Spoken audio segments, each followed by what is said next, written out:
यह श्रीमद् भागवत महापुराण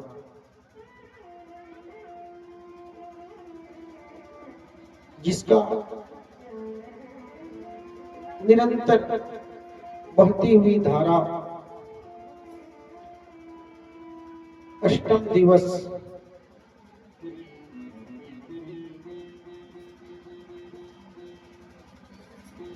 आपके ग्राम चिखली में यह भागवत महापुराण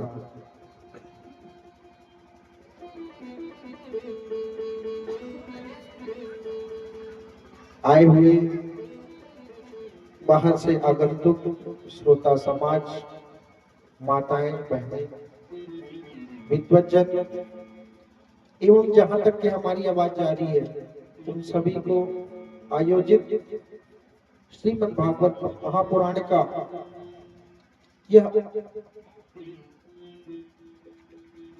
अष्टम दिवस विश्राम की ओर इस व्यासपीठ से सभी का स्वागत है। आज गीता है। गीता गीता सुगीत कर्तव्य कि मन्ये शास्त्र विस्तरे। सभी शास्त्रों का सार इस गीता में है। आज गीता दिवस है, तो आइए गीता में दर्पण डालते हैं। सबसे पहले उस परम पिता का ध्यान किया गया है। क्या ध्यान? तो ओम श्री परमात्मने नमः।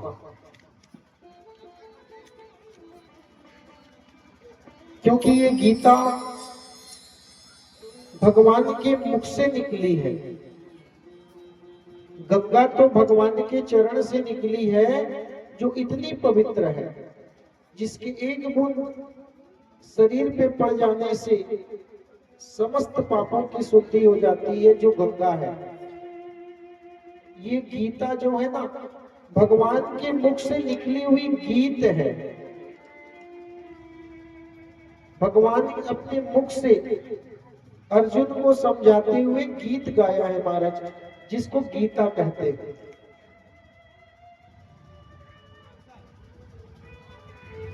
आइए गीता के विषय में कुछ जानते हैं।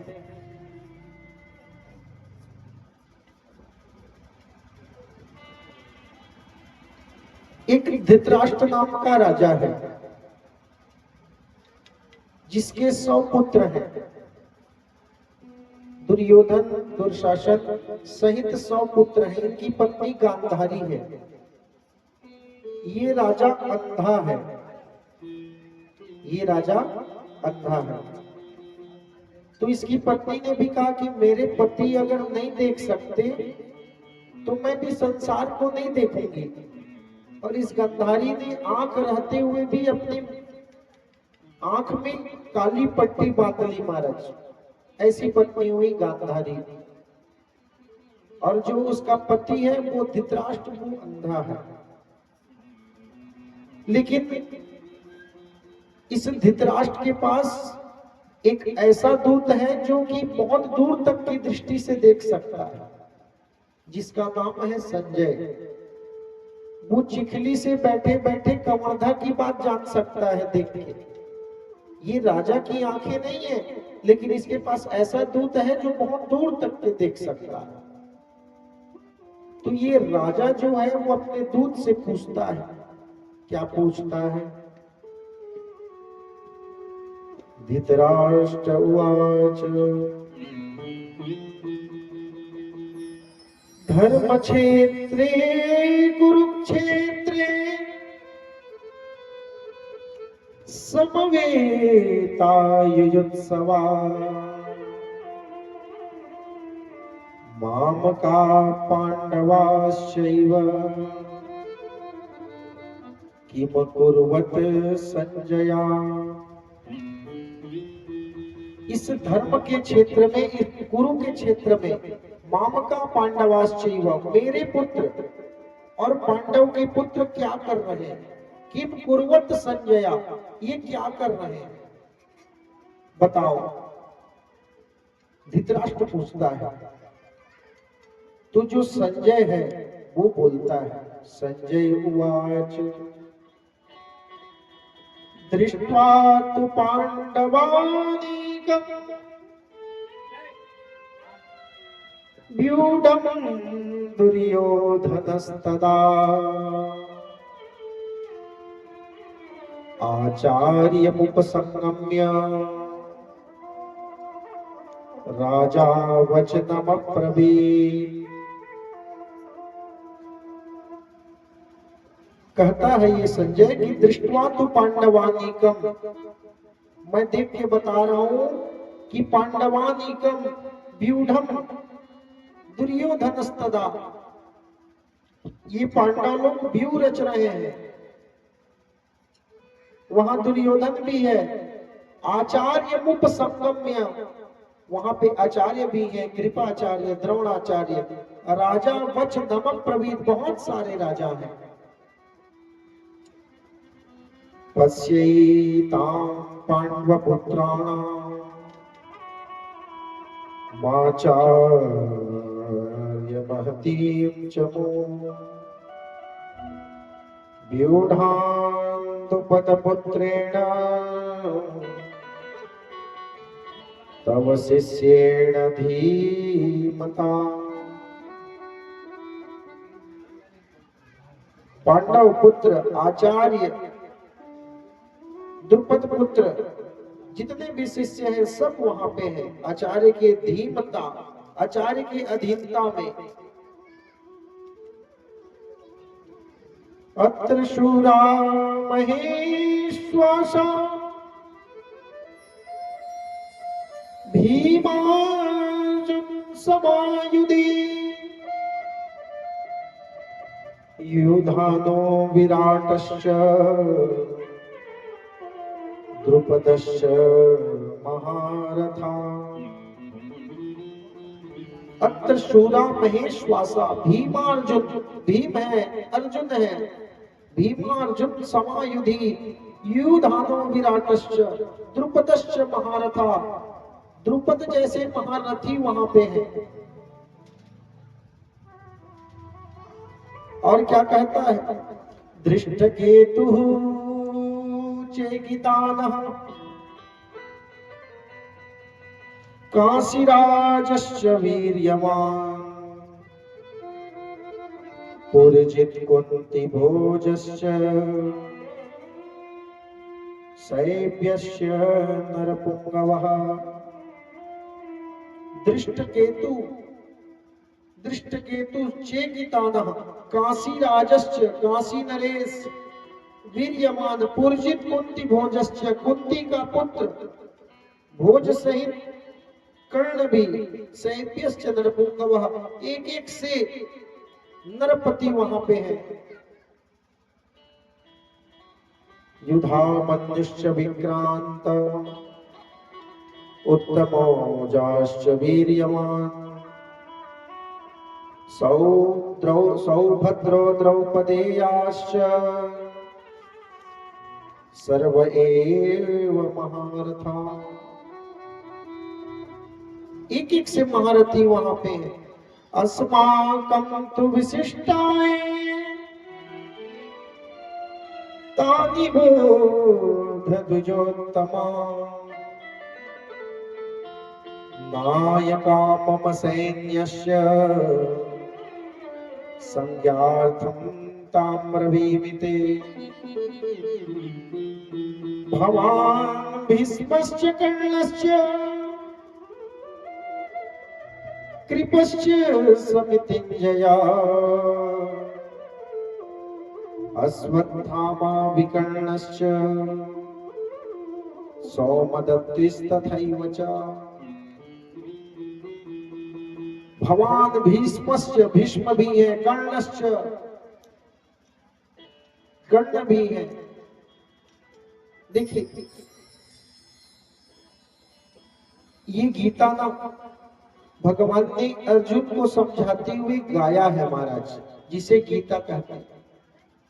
महाभारत का युद्ध हुआ तो 18 दिन का युद्ध हुआ। कितने दिन का?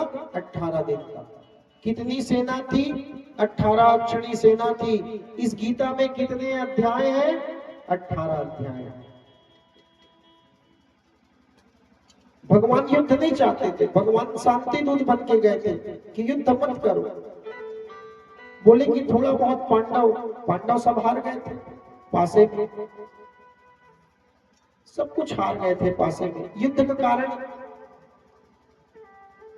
जुआ, युद्ध का कारण द्रौपदी। पांडव सब हार गए थे, यहां तक कि अपनी पत्नी भी हार गए थे द्रौपदी।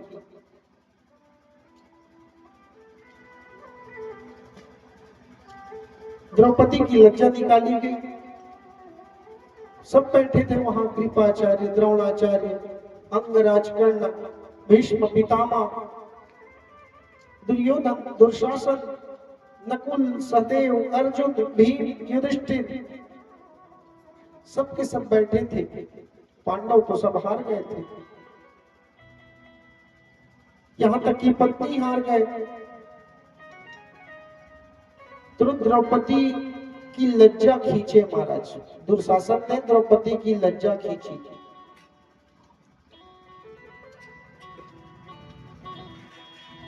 द्रौपदी सबको पुकारने लगी, लेकिन कोई नहीं बचाया। सबको पुकारी, लेकिन कोई नहीं बचाया। द्रौपदी बहुत अपनी लज्जा बचाने की कोशिश की, थक गई। केस को पकड़ के दुशासन जो है द्रौपदी को भरी सभा में लाया। जो राजकुमारी थी, द्रुपद की पुत्री द्रौपदी, भरी सभा में लाया गया। खूब बचाने की कोशिश की, लेकिन नहीं बचा पाए। तब भगवान ने द्रौपदी की रक्षा करी। नारी बीच साड़ी की, साड़ी बीच नारी की, नारी ही की नारी की, साड़ी बीच नारी की, नारी ही साड़ी की, साड़ी ही किनारी की, किनारी ही साड़ी की, साड़ी बीच नारी। दुशासन खींचते खींचते थक गया। 10,000 हाथी का बल था दुशासन में, उसके 10,000 हाथी के बल थक गए। लेकिन भगवान ने द्रौपदी की रक्षा करी। फिर भी भगवान चाहते थे कि युद्ध ना हो। एक दिन भगवान शांति दूत बन के गए। कहा? हस्तिनापुर शांति दूत बन के। भगवान बोले कि भाई जैसे भी हो गया सो हो गया। 5 पांडव हैं, तुम्हारे ही भाई हैं, कम से कम 5 गांव दे दो। 5 गांव में इन लोग गुजारा कर लेंगे, युद्ध मत करो। दुर्योधन बोल दिया, बिना युद्धे न केशव, मैं बिना युद्ध के एक सुई की नोक के बराबर भी पांडवों को देने वाला नहीं। बिना युद्धे न केशव, मैं बिना युद्ध के कुछ भी नहीं दूंगा। 5 गांव एक सुई की नोक के बराबर भी नहीं दूंगा।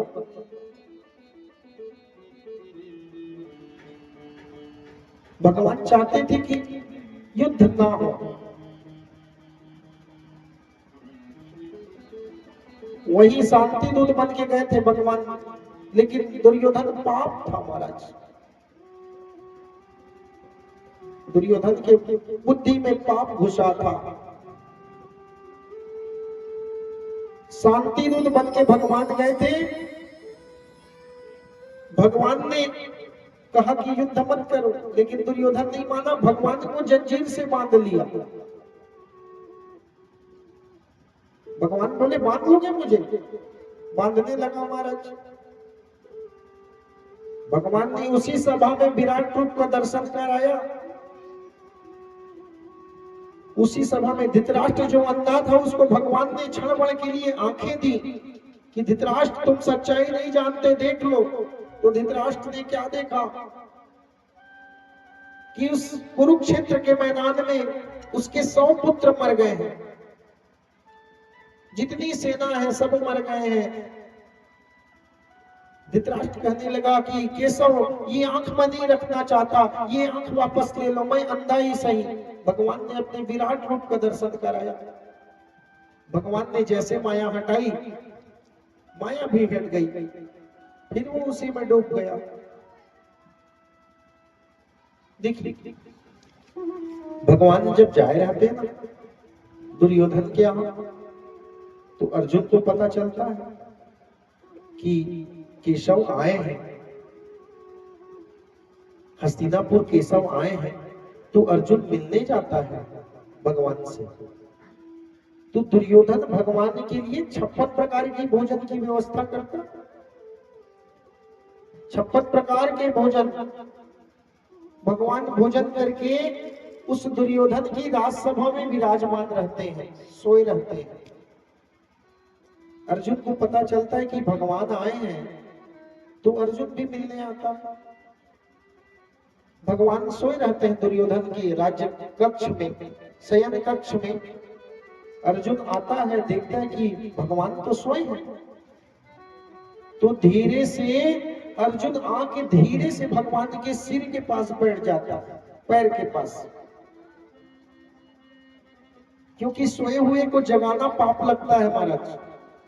अर्जुन देखता है कि भगवान सोए हैं, तो धीरे से भगवान के पैर के पास अर्जुन बैठ जाता है। दुर्योधन आता है, दुर्योधन धीरे से आके सिर के पास बैठ जाता है। भगवान की निद्रा खुलती है तो अर्जुन को देखते हैं, अरे अर्जुन तुम कब आए? अब कोई भी व्यक्ति उठेगा तो पैर की तरफ को पहले देखेगा, सिर की तरफ को तो देखेगा नहीं। अरे अर्जुन तुम भी कैसे आए? तो अर्जुन कहने लगता है, प्रभु आप मेरी तरफ से युद्ध करो। दुर्योधन कहता है, अच्छा आए हैं मेरे राज्य में, स्वागत मैं किया हूं, सोए हैं हस्तिनापुर में और युद्ध तुम्हारे साथ करेंगे, मेरे साथ युद्ध करेंगे, मैं पहले आया हूं। अर्जुन कहता है, मैं पहले आया हूं। भगवान कहते हैं, भैया लड़ो मत, सुनो। भगवान कहते हैं, एक तरफ मेरी 7 अक्षणी सेना रहेगी। कौन सी सेना? नारायणी सेना, जो सेना किसी से आज तक के परास्त नहीं हुई है, ऐसी सेना है नारायणी सेना। एक तरफ रहेगा, एक तरफ मैं अकेले रहूंगा, और जिधर मैं रहूंगा उधर मैं अस्त्र शस्त्र भी नहीं उठाऊंगा, बिल्कुल खाली निहत्था रहूंगा। मैं अस्त्र शस्त्र नहीं उठाऊंगा। चलो मांग लो।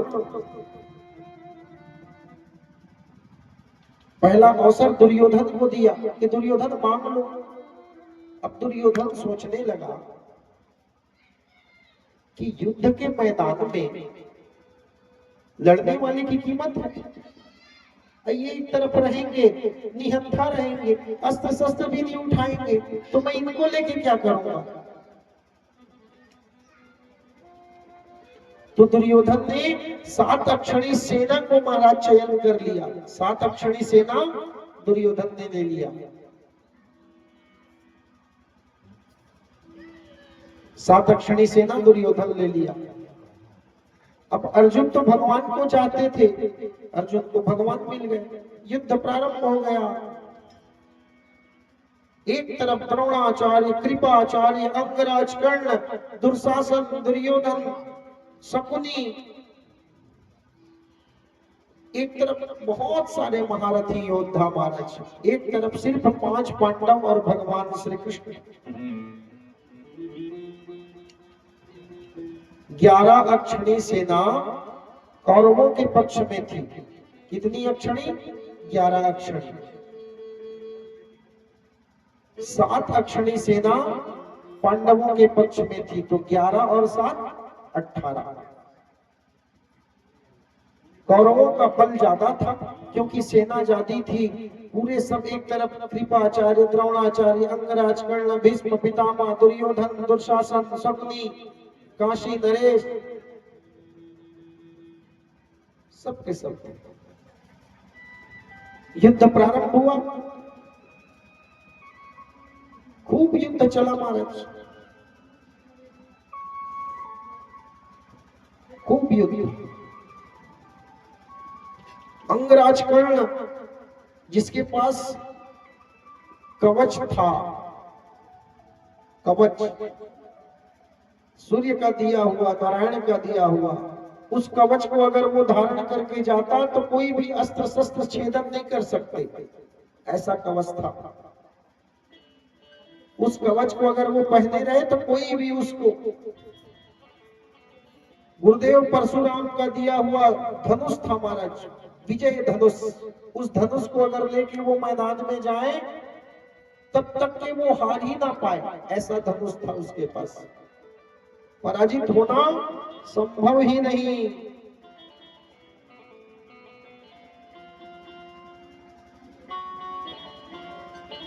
सब युद्ध होता है। अभिमन्यु चक्रव्यूह में जाता है। अभिमन्यु जब चक्रव्यूह में घुसता है तो जितनी व्यूह रहते हैं,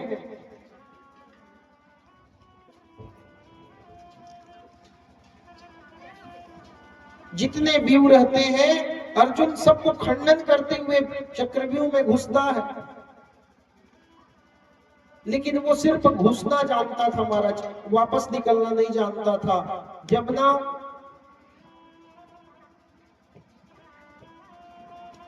अभिमन्यु गर्भ में था तो अर्जुन ने चक्रव्यूह की कथा अपनी पत्नी को सुनाया, अभिमन्यु की मां को।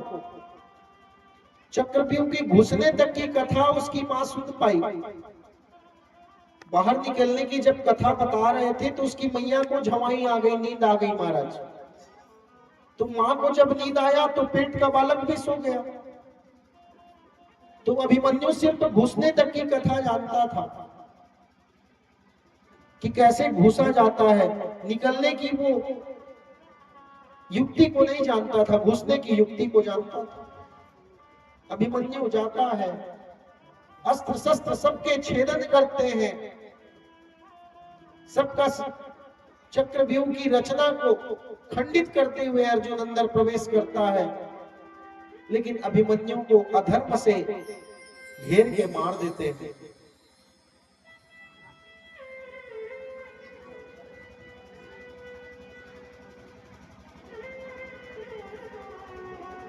अधर्म से घेर के अभिमन्यु को मार देते हैं। शकुनी, दुर्योधन, दुशासन, अंगराज कर्ण सब के सब वार करते हैं महाराज।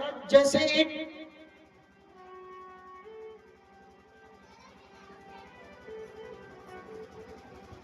गीदड़ के ऊपर शेर दहाड़ देते हैं, एक साथ झुंड में, वैसे ही अभिमन्यु को सब लोग घेर के मार देते हैं। अभिमन्यु मारा जाता है। युद्ध में देखिए, युद्ध के दो पहलू है, एक किसी को जीतना पड़ता है, किसी को विजय लेना पड़ता है, एक किसी को पराजय। युद्ध के दो पहलू, एक कोई जीतता है, एक कोई हारता है। अभिमन्यु मारा जाता है। पांडवों के पक्ष से अभिमन्यु का मरना पांडवों के हृदय में दुख। द्रौपदी उस दुख को कैसे, अर्जुन उस दुख को कैसे, पीड़ा को बर्दाश्त करता है।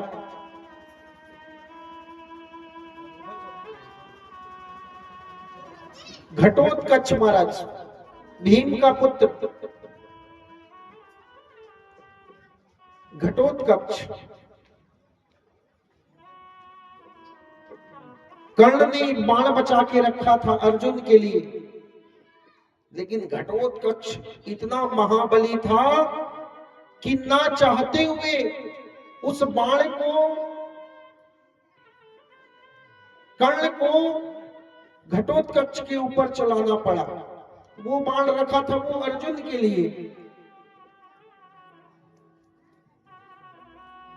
उससे मैं अर्जुन का, देखिए कर्ण का सबसे बड़ा शत्रु था कौन? अर्जुन।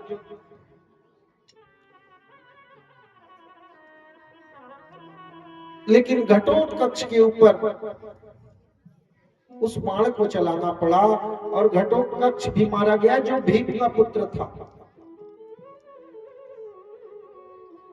देखिए, अर्जुन और कर्ण का प्रारंभ से ही द्वंद्व होता था।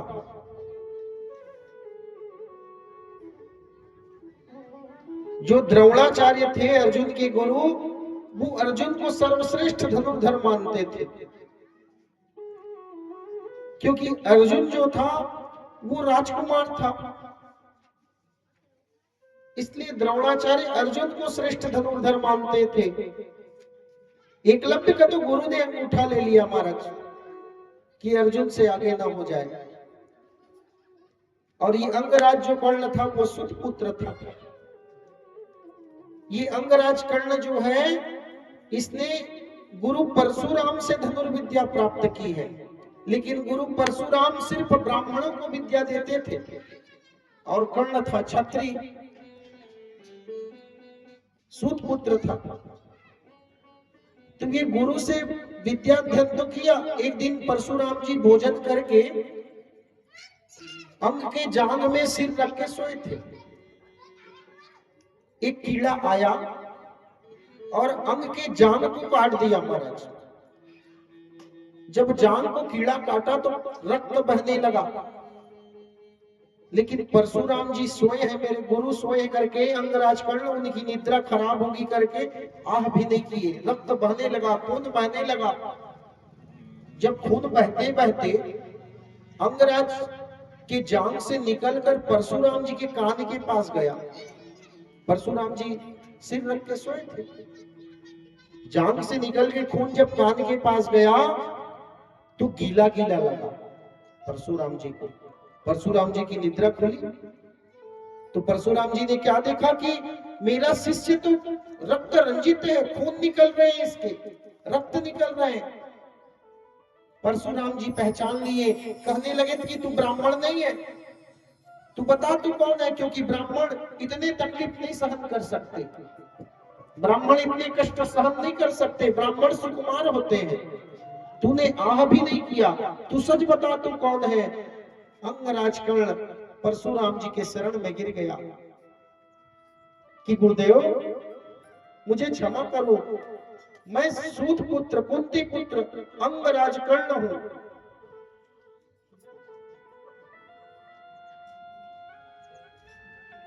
परशुराम जी ने श्राप दे दिया कि तूने छल किया है गुरु के साथ तुमने धोखा किया है।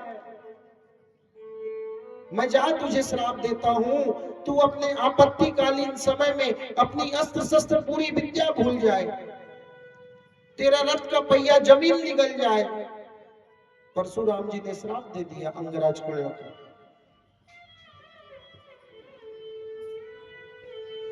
ये सूत पुत्र था महाराज, लेकिन दुर्योधन ने अंग देश का राजा बना दिया था अंगराज कर्ण को, अंग देश का राजा।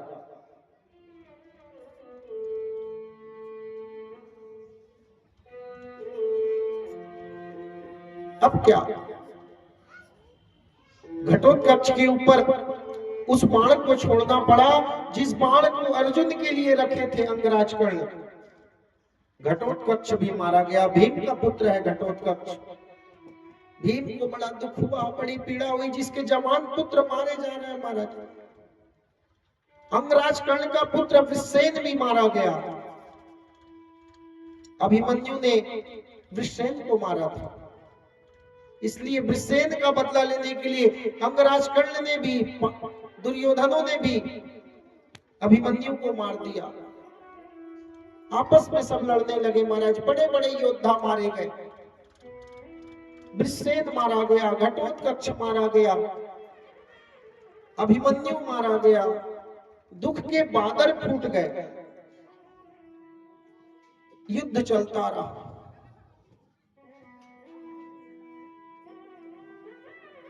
अर्जुन तो युद्ध ही नहीं कर पा रहा था,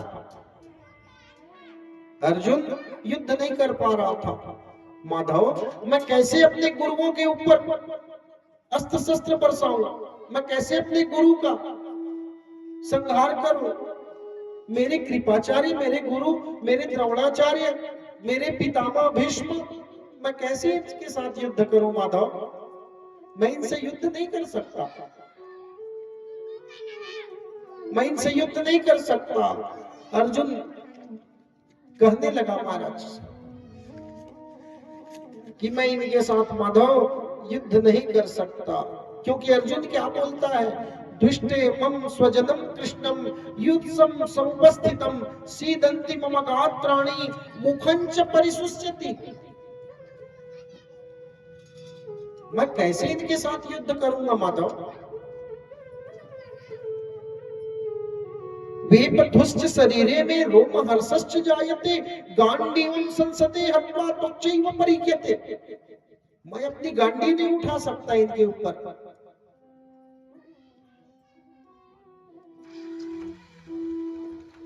क्योंकि कहने लगा न श्रेयोनुपश्यामि हत्वा स्वजन माहवे, मैं अपने स्वजनों की हत्या कैसे कर सकता हूं। हत्वा स्वजन माहवे न कांक्षे विजयम कृष्ण, मुझे नहीं चाहिए कृष्ण राज्य नहीं चाहिए, न कांक्षे विजयम कृष्ण न च राज्य सुखानि च, मुझे राज्य का सुख नहीं चाहिए। ये सा अमर्थे कांचितन्नो राज्य भोग सुखानि च, मुझे कोई राज्य की अभिलाषा नहीं है, कोई राज्य नहीं चाहिए, लेकिन मैं युद्ध नहीं करूंगा। मत मिले मुझे, दुर्योधन सब रख ले, कृष्ण मैं युद्ध नहीं कर सकता, मैं युद्ध नहीं कर सकता। भगवान कहते हैं अर्जुन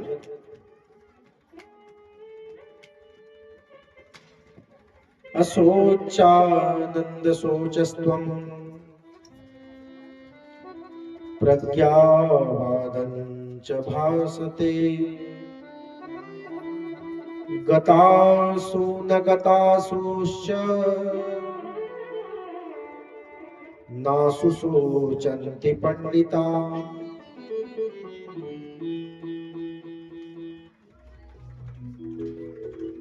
न त्वेवाहं जातु नाशम् न त्वं नेमे जनाधिपा न चैव न भविष्यामः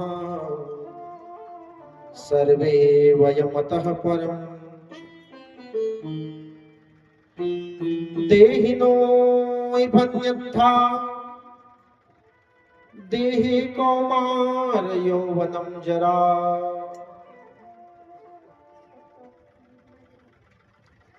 तथा देहांत प्राप्तिर्धि रतस्त्र न मुह्यति।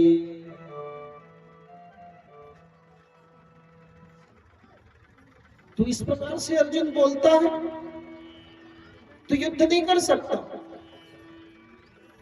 तू ये जो शरीर लेके पड़ा है, ये शरीर तेरा है? तू सोचता है ये शरीर तेरा है? तू बता, ये जो दुख सुख तुमको मिल रहे हैं वो तुम्हारे हैं? सम दुखम सुखम धीरम सोमृत्वाय कल्पते नासतो विद्यते भावो ना भावो विद्यते सदा। ये शरीर तेरा है। वासांस जीर्णानि यथा विहाय नवानि गृह्णाति नरोपराणि तथा शरीराणि विहाय जीर्णानि नन्यानि संयाति नवानि देहि। ये शरीर तेरा है, तू बोलता है। जैसे अर्जुन पुराने वस्त्र त्याग के लोग नए वस्त्र धारण कर लेते हैं, वैसे ये शरीर है, इसमें बैठा आत्मा है। ये आत्मा जो है पुराने शरीर को छोड़कर किसी नए देह को धारण करती है। और मैं तेरे साथ हूं, तू डरता है? नैनं छिन्नन्ति शस्त्राणि नैनं दहति पावकः न चैनं क्लेदयन्त्यापो न शोषयति मारुता। मैं तेरे साथ हूं। नैनं छिन्नन्ति शस्त्राणि, न तुझे अस्त्र शस्त्र छेदन कर सकते, नहीं अग्नि जला सकती, नहीं जल डुबा सकता, मैं तेरे साथ हूं। अर्जुन को भगवान समझाते हैं।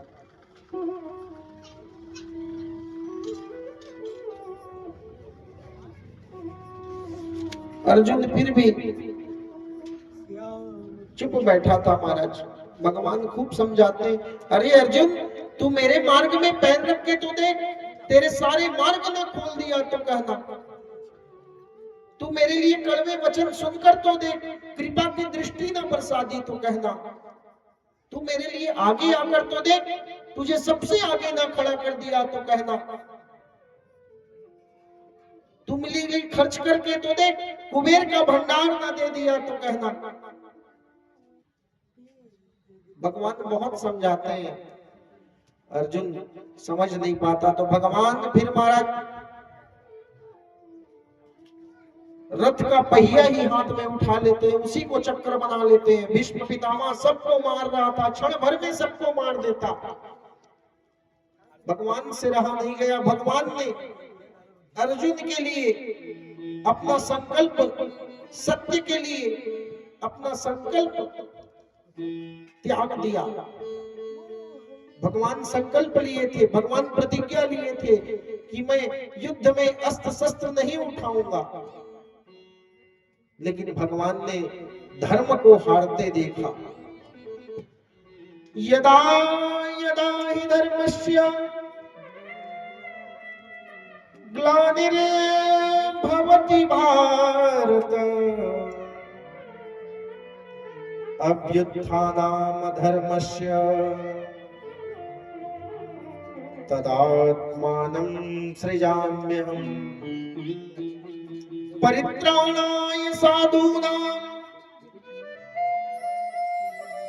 विनाशाय च दुष्कृतां धर्म संस्थापनार्थाय संभवामि युगे युगे। भगवान ने अपनी प्रतिज्ञा तोड़ दी। भगवान ने रथ का पहिया ही चक्र समझकर उंगली पे धारण कर लिए, महाराज हाथ में उठा लिए, उसी पहिए को लेके भीष्म पितामह की ओर दौड़े। भीष्म पितामह जब भगवान को देखा कि केशव ने प्रतिज्ञा तोड़ दी, भीष्म पितामह रथ से उतर गया, भगवान के शरण में गिर गया। अर्जुन रोने लगा कि माधव तुमने मेरे कारण अपनी प्रतिज्ञा तोड़ दी, तुम अपनी प्रतिज्ञा तोड़ कैसे सकते हो? अर्जुन कहने लगा। भगवान बोले कि अर्जुन जब जब धर्म की हानि होगी, जब जब पाप इस भूमि पे बढ़ेगा, तब तब मुझे किसी न किसी रूप में आना पड़ेगा, फिर मैं अपनी प्रतिज्ञा भी तोड़ूंगा। मैं धर्म को ऐसे हारते हुए नहीं देख सकता अर्जुन, मेरे सामने धर्म नहीं हार सकता। फिर भी अर्जुन चुप था। तुझे डर है अर्जुन? अब देख इस महाभारत को मैं कैसे समाप्त करता हूं। भगवान ने अपना विराट रूप दिखाया महाराज। जैसे पद पाताल शीस अजधामा अपर लोक अंग अंग विश्रामा। जैसे बलि के घर भगवान वामन ने दो ही पैर में पूरी 7 लोग नीचे के 7 लोग ऊपर के 14 भुवन को नाप दिया, वैसे भगवान ने दिखाया फिर अपना विराट रूप महाराज। शंखम चक्र गदा पद्म नारायण ने अपना विराट रूप दिखाया। सहस्त्र सिर है भगवान के, सहस्त्र शीर्षा पुरखा सहस्राक्ष सहस्रपाद सभूमि। सहस्त्र सिर है, सहस्त्र पैर है, सहस्त्र हाथ है भगवान के। अर्जुन को भगवान ने दिखाया। अर्जुन कांप गया, भगवान के सामने चरणों में गिर गया। तब अर्जुन की आत्मा जो मर चुकी थी वो जीवित हुई महाराज। चिंता शोक प्रशमना मायुर्युद्धनमुत्तमम् रश्मिमन्तं समुद्यन्तं देवासुर नमस्कृतं पूजयस्व विवस्वन्तं भास्करं भुवनेश्वरं।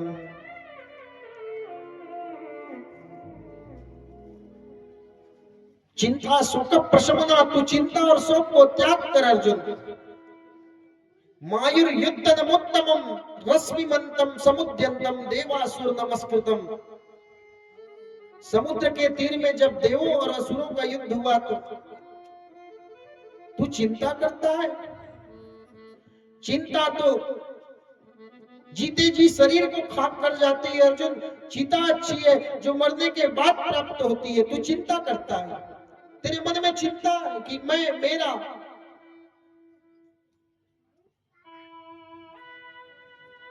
तब जाके अर्जुन जागा। जिसकी आत्मा मर जाए ना फिर उसको जगाना मुश्किल। भगवान नहीं रहते तो अर्जुन जाग भी नहीं पाता महाराज।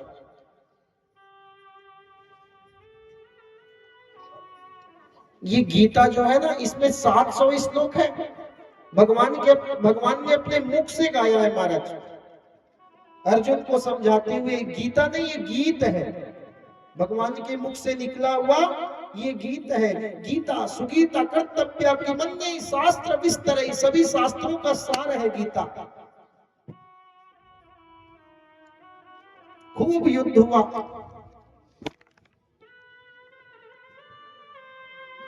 अर्जुन और भीष्म पितामह का युद्ध हुआ। भीष्म पितामह ने संकल्प लिया था। भीष्म पितामह को क्या वरदान था महाराज? इच्छा मृत्यु का वरदान था। जब चाहे तभी मरे। अब कोई चाहे ही नहीं कि मैं मरूं ना तो कैसे मर सकता है। लेकिन प्रतिज्ञा था उसका कि मैं स्त्री के ऊपर अस्त्र शस्त्र नहीं उठाऊंगा। काशी नरेश की पुत्री शिखंडी को सामने कर युद्ध हुआ। संकल्प लिया था कि मैं उस स्त्री के ऊपर अस्त्र शस्त्र नहीं उठाऊंगा। आज भीष्म पितामह भी बाणों की सैया पर सोया है महाराज, लेकिन मर नहीं रहा है। बाण के सैया, लेकिन मृत्यु प्राप्त नहीं हो रही है। तड़प रहा है भीष्म पितामह। भगवान अर्जुन के साथ भीष्म पितामह के पास आज आए हुए हैं कि पितामह ने सोए हुए सैया से भगवान को प्रणाम किया कि मधुसूदन माधव, मैंने ऐसा कौन सा पाप किया था जिसके कारण आज मेरी ऐसी दशा है। मैंने तो कभी झूठ नहीं बोला,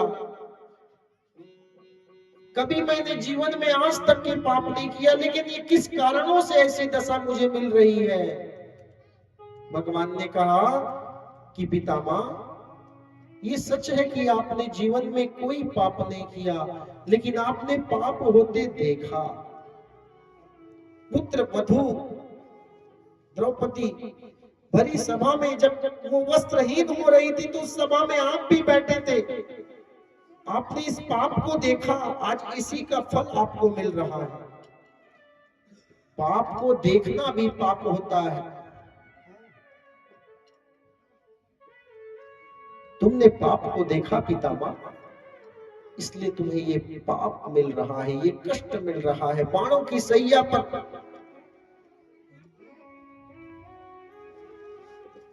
पितामह दुखी हो गया। अब मैं जीना नहीं चाहता मधुसूदन, मैं यही जानना चाहता था कि मैंने ऐसा कौन सा पाप किया है जिसके कारण मुझे ये कष्ट मिला। लेकिन आपने बता दिया माधव, मुझसे बहुत बड़ी पाप हो गई, अब मैं जीना नहीं चाहता। भगवान ने पूछा कि पितामह, आप चाहते क्या हो? आपकी कोई इच्छा है? तो पितामह कहते हैं कि मैं मरते समय अपनी माँ का दर्शन करना चाहता हूँ, गंगा का दर्शन करना चाहता हूँ। भगवान ने अर्जुन से कहा कि अर्जुन, अपनी गांडीव उठाओ और इस भूमि में छेदन करो। भूमि से जब जल की धारा निकलेगी तो वहां से गंगा भी प्रकट हो जाएगी। गंगा को उत्पन्न किया। अर्जुन ने भूमि में बाण चला के गंगा प्रकट हो गई।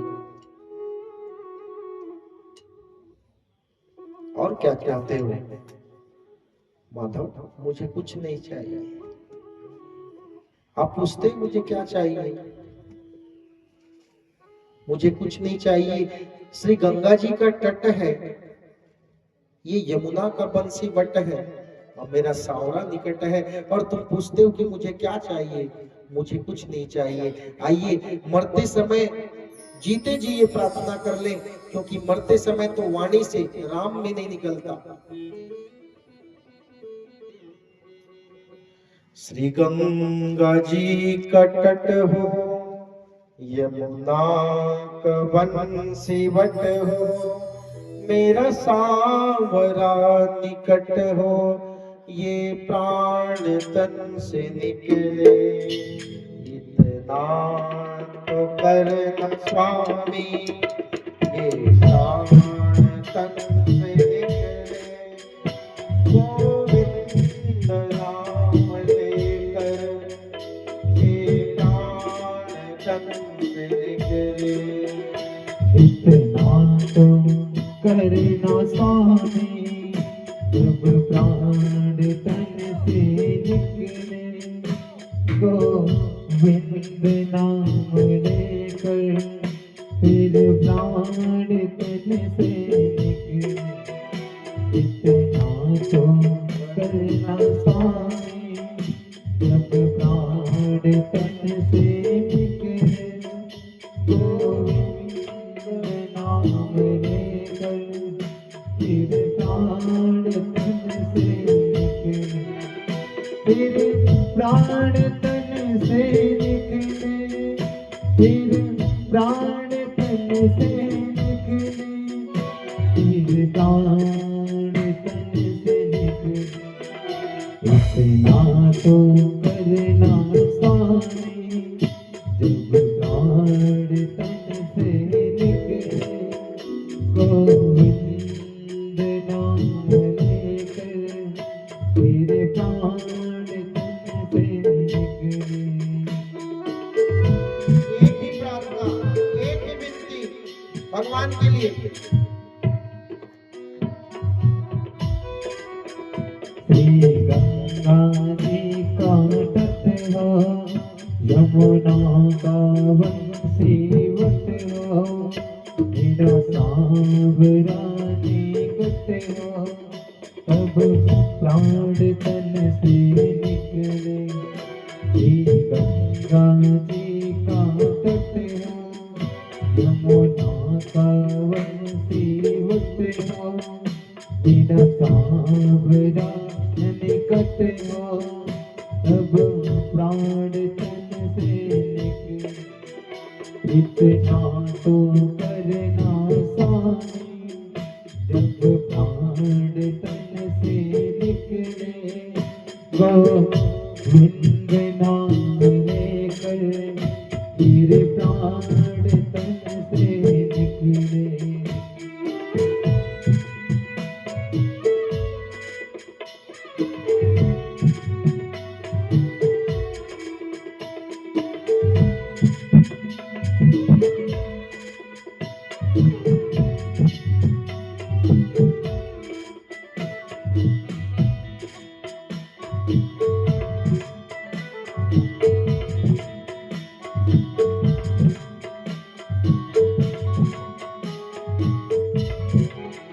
पीतांबरी कसी हो, छवि मन में मेरी बसी हो, होठों पे कुछ हंसी हो, जब प्राण तन से निकले।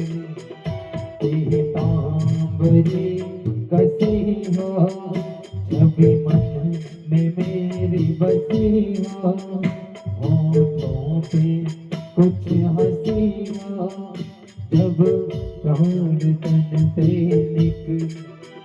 जब प्राण तन से निकले, जब प्राण तन से निकले, जब प्राण तन से निकले, जब प्राण तन से निकले, इतना तो करना स्वामी, जब प्राण तन से निकले, गोविंद नाम लेकर फिर प्राण तन से निकले, फिर प्राण तन से निकले, फिर प्राण तन से निकले। शिलवंक बिहारी लाल की श्री गंगा जी का तट हो, यमुना का बंसीवट हो, मेरा सांवरा निकट हो, यह प्राण तन से निकले। मुझे कुछ नहीं चाहिए, और हंसते हंसते भीष्म पितामह ने प्राण त्याग दिए। महाराज भीष्म पितामह ने चल दिए।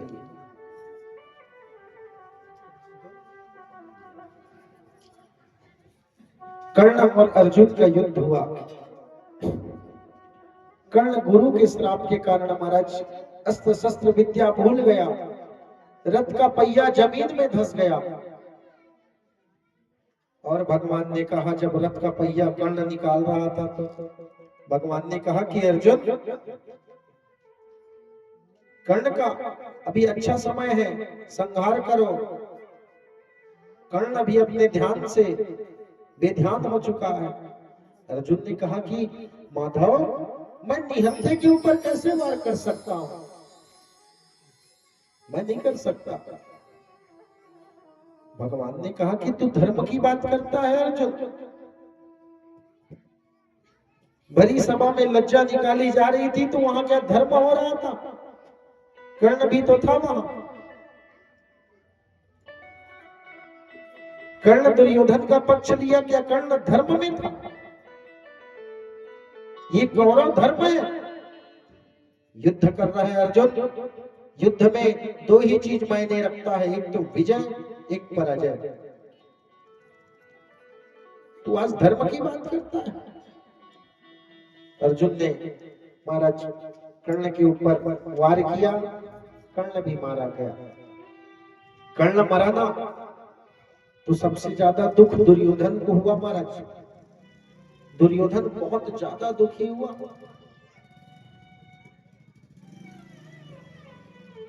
दुर्योधन कहने लगा कि मेरे 100 भाई मरे तो मुझे उतना दुख नहीं हुआ, मेरे 99 भाई मरे तब दुख नहीं हुआ, लेकिन कर्ण तेरे मरने पे आज मैं अनाथ हो गया। दुर्योधन कहने लगा। सबसे ज्यादा प्रेम था महाराज तो कर्ण के साथ था दुर्योधन का।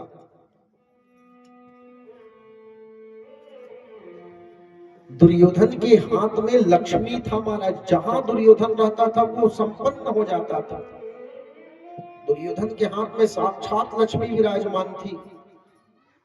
जीते जी दुर्योधन को किसी चीज की कमी नहीं हुई महाराज। कर्ण भी मारा गया। दुर्योधन को बड़ा शौक हुआ।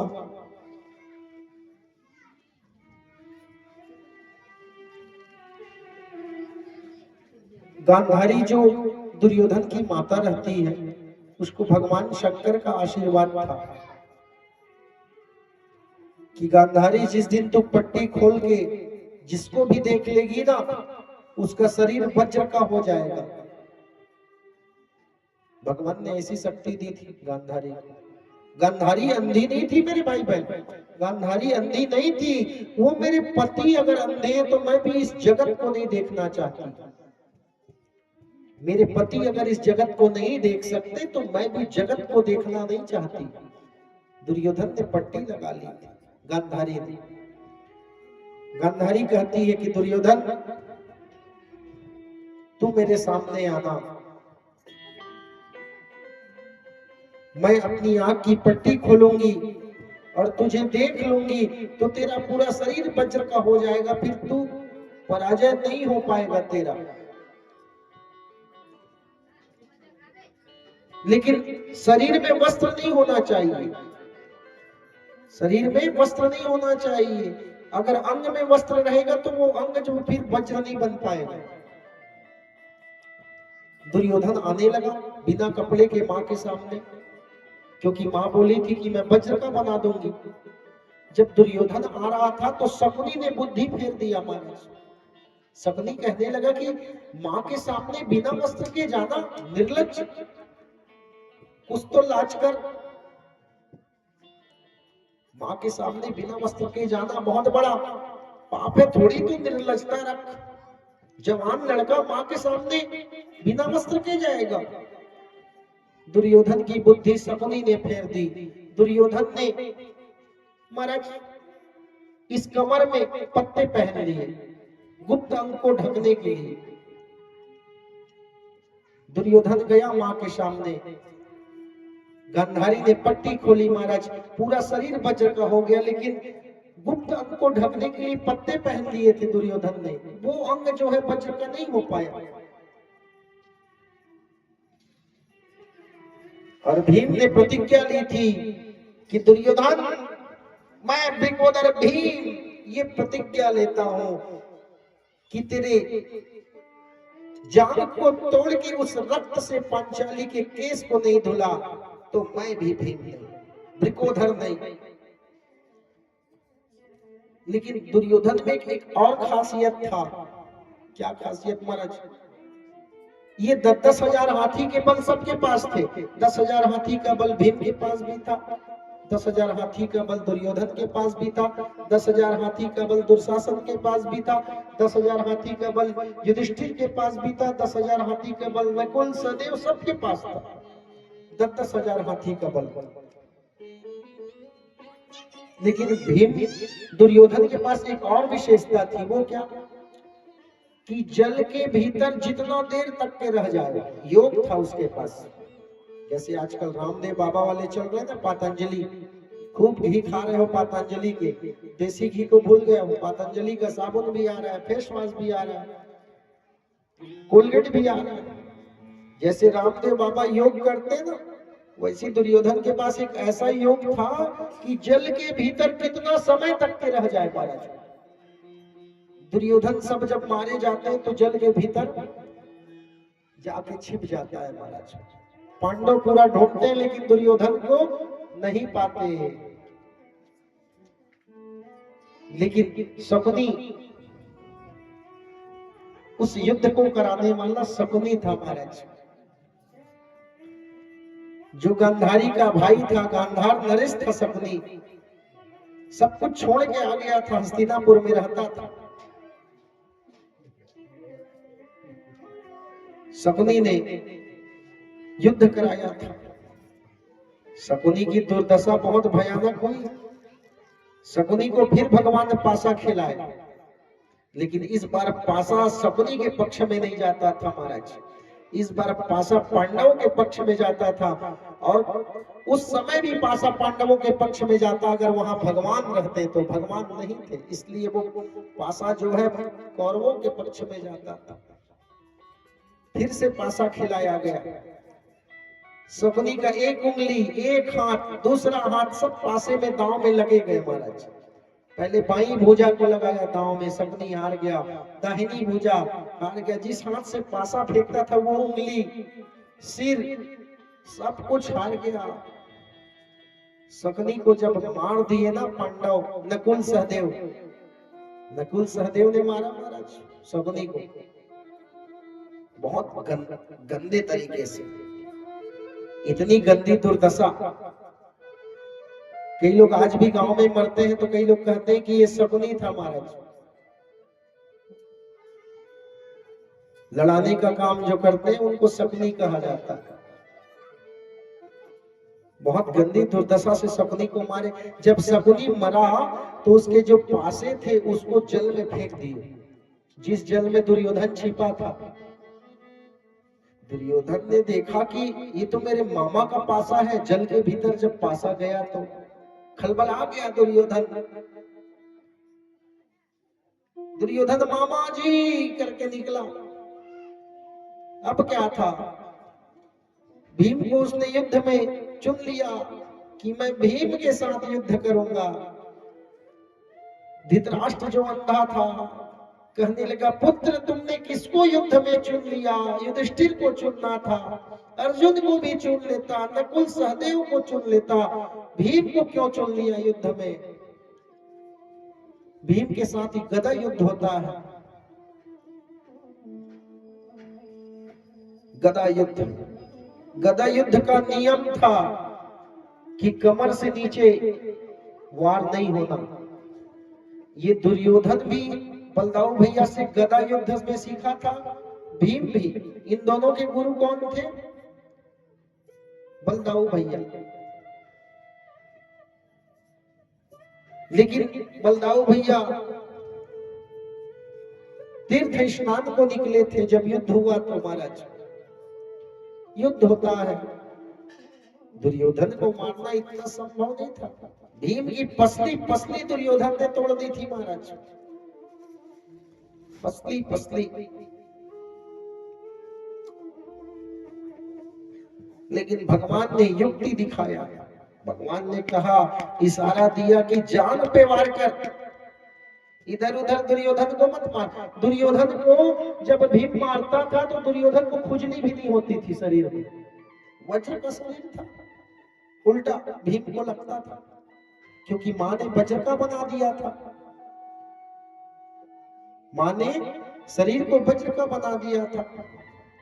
भगवान ने इशारा किया कि जान में वार कर। अब क्या था,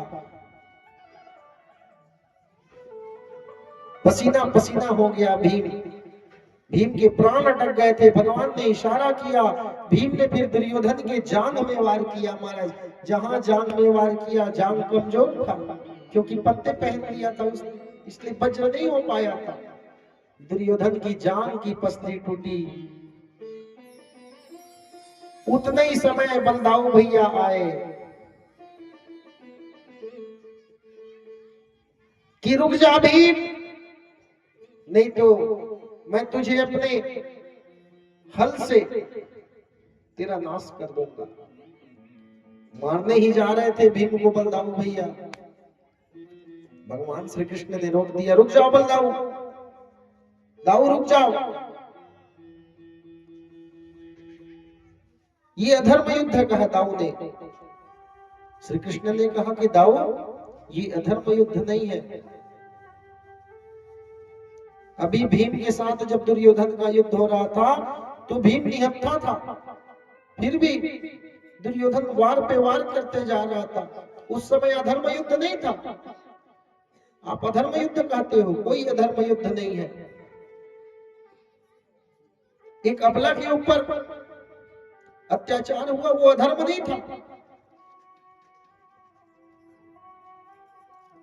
कोई अधर्म युद्ध नहीं है। और दुर्योधन भी मारा गया। दुर्योधन के रक्त से अपनी प्रतिज्ञा पूरी किया। भीम पांचाली के केस को धुला महाराज। धृतराष्ट्र कहने लगा, मैं उसी दिन जान गया था जिस दिन अबला की लज्जा निकाली जा रही थी कि कौरवों का नाश है। फिर कहने लगा, मैं उसी दिन जान गया था जिस दिन श्री कृष्ण को दुर्योधन ने नहीं चुना युद्ध में, उसी दिन जान गया था कि हमारा नाश है। मैं उसी दिन जान गया था जिस दिन अभिमन्यु को छल से मारा गया कि हमारा नाश निश्चित है। अब जिसके 100 पुत्र मारे गए हों उसके ऊपर क्या बीतेगा। गांधारी बहुत दुखी है। गांधारी दुखी होकर श्राप दी है श्री कृष्ण को कि जैसे मेरे पुत्र मारे गए हैं, जैसे मैं दुखी हूं, जैसे मेरे पुत्र तड़पे हैं आज कुरुक्षेत्र के मैदान में, वैसे एक दिन तुम भी तड़पोगे कृष्ण। देखिए, ये महाभारत का जो युद्ध हुआ ना, तो महाभारत को जब व्यास जी ने रचना किया तो इसमें 60 लाख श्लोक थे। कितने श्लोक? 60 लाख। ध्यान से सुनना। लेकिन उस 60 लाख श्लोक के सार को व्यास जी ने 200 श्लोक में बनाया और अपने पुत्र सुखदेव को 200 श्लोक में ही समझा दिए 60 लाख श्लोकों के सार को, क्योंकि वो सुखदेव थे, वो ज्ञानी थे, इसलिए 200 श्लोक में उनको समझ आ गया पूरा 60 लाख श्लोक। तो आज भी 20 लाख श्लोक कहां पढ़े जाते हैं? गंधर्व लोक में। और 15 लाख श्लोक कहां पढ़े जाते हैं महाराज? तो कुबेर लोक में 15 लाख श्लोक आज भी पढ़े जाते हैं। और 19 लाख श्लोक कहां पढ़े जाते हैं? पितृलोक में आज भी। और 1 लाख श्लोक को कलयुग के लिए बनाया गया। ये 60 लाख श्लोक आज भी है, लेकिन कलयुग में इतने सारे को कौन समझ पाएगा, इसलिए महाभारत को 1 लाख श्लोक में कर दिया।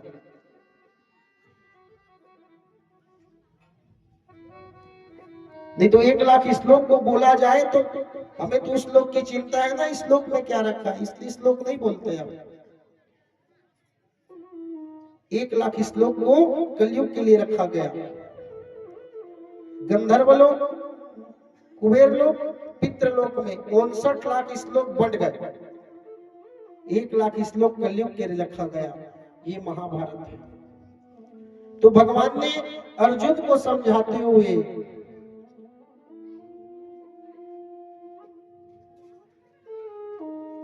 ये गीत गाया है। अब जिसके ड्राइवर भगवान हो जाए उसके यात्रा में कोई शंका नहीं। अर्जुन के ड्राइवर बने थे भगवान, तो कहने का मतलब है अपनी जिंदगी की गाड़ी का ड्राइवर भगवान को बना लो, फिर मस्त रहो, चलते रहो, कोई टेंशन नहीं, कोई एक्सीडेंट की संभावना नहीं, कहीं रिस्क नहीं। लेकिन अपनी जिंदगी की गाड़ी का ड्राइवर भगवान को रखना पड़ेगा। ये जिंदगी एक गाड़ी है महाराज। इस गाड़ी के 10 चक्के हैं, काम, क्रोध, मोह, लोभ, अहंकार, तृष्णा, दरिद्रता। इन 10 चक्कों के जो कमान है वो स्टीयरिंग में है, वो स्टीयरिंग भगवान को पकड़वा दो। काम, क्रोध, मोह, लोभ, अहंकार सब भगवान को अर्पित कर दो, फिर जिंदगी में कहीं एक्सीडेंट नहीं, कहीं कोई डर नहीं, कहीं कोई भय नहीं।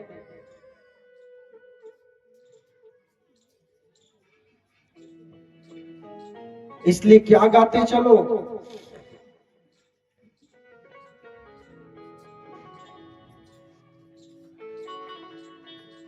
कृष्ण गोविंद गोपाल, कृष्ण गोविंद गोपाल गाते चलो, मन को विषयों के विष से हटाते चलो। कृष्ण गोविंद गोपाल गाते चलो, मन को विषयों के विष से हटाते चलो। कृष्ण गोविंद गोपाल गाते चलो, मन को विष से हटाते चलो। कृष्ण गोविंद गोपाल गाते चलो, अपनी मुक्ति का साधन बनाते चलो, अपनी मुक्ति का साधन बनाते चलो, अपनी मुक्ति का साधन बनाते चलो, अपनी मुक्ति का साधन बनाते चलो, अपनी मुक्ति का साधन बनाते चलो। कृष्ण गोविंद, कृष्ण गोविंद गोपाल गाते चलो, कृष्ण गोविंद गोपाल गाते चलो, अपनी मुक्ति का साधन बनाते चलो। कृष्ण गोविंद गोपाल गाते चलो, अपनी मुक्ति का साधन बनाते चलो।